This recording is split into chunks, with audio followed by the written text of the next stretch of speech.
Le démon de midi. Observation par une femme de l'homme de 50 ans. Interprété par Louisette.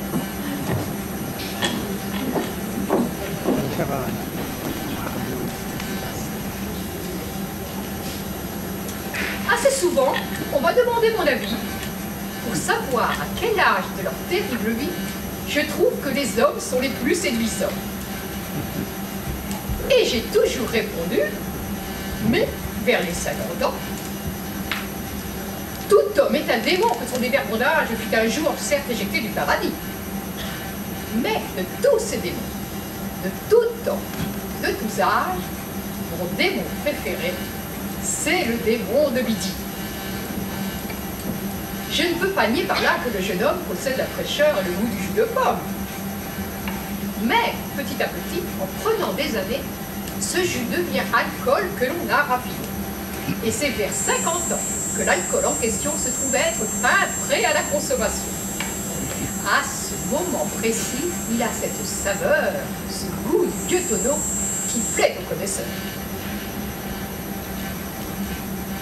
En maintes occasions, on est toutes ébaumies devant les forces superbes du démon de midi.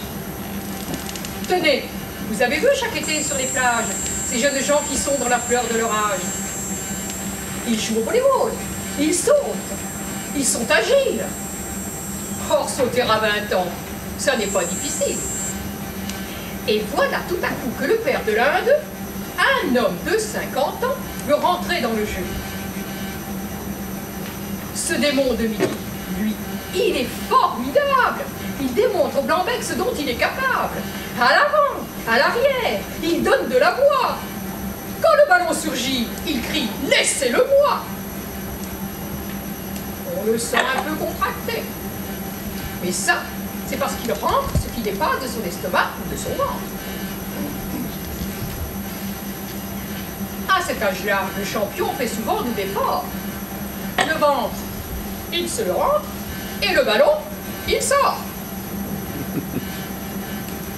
Il donne au spectateur en montant au filet l'image d'un taureau qui ne peut pas détenir. Bien sûr, ça ne dure pas. Très vite, il se relâche. Les muscles du taureau lui font un tour de vache. Son jeu devient poussif et son souffle oppressé. Quelqu'un crie « Viens papa, il est midi passé ». Mais cette défaillance n'est pas assez sévère pour forcer le démon de midi à se taire. En d'autres occasions, il va se déchaîner. S'il invite par exemple une dame à déjeuner. Car lorsqu'il a 20 ans, l'homme est de ces ringards qui vous emmène bouffer à toute vitesse dans un snack bar. Quand vous mourrez de faim, à en être malade, sans même vous consulter, il vous commande une grillade. L'homme de 50, lui, s'il habite la France, ça jamais il vous vole sur la question bouffetance. C'est l'âge où tout à coup, il dit à sa compagne qu'avec certains menus, il faut boire du champagne. Il vous commande des plats avec des tas d'épices. S'il y a de la volaille, il vous propose la cuisse. Et s'il y a des radis, comme il y a de la jugeote, il ne vous propose pas nécessairement la botte. Enfin, pas tout de suite, en tout cas. Il sait vivre. Son ventre est rebondi. Mais quel coup de fourchette ce démon de midi.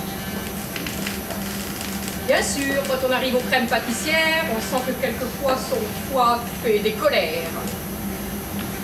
Son teint devient plus rouge. Son geste plus lent. Le pauvre gros chéri est un peu somnolent. Mais ça ne dure pas. Un coup de bicarbonate, revoilà le démon de midi sur ses pattes. Et même si le repas fut vraiment indigeste, il est toujours fin prêt pour affronter la sieste.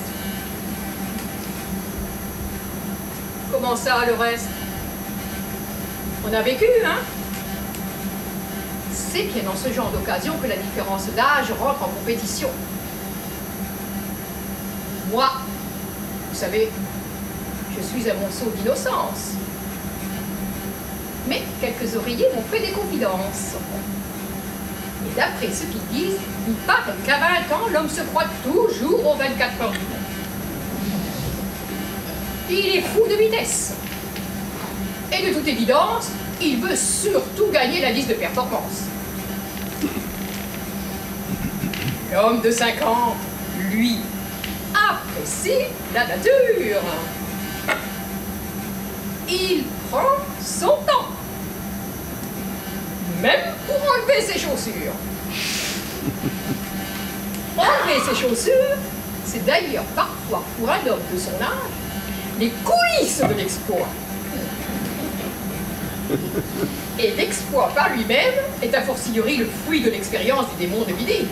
Car de ce moteur tirer le bénéfice, il s'arrête quand il faut à la station-service.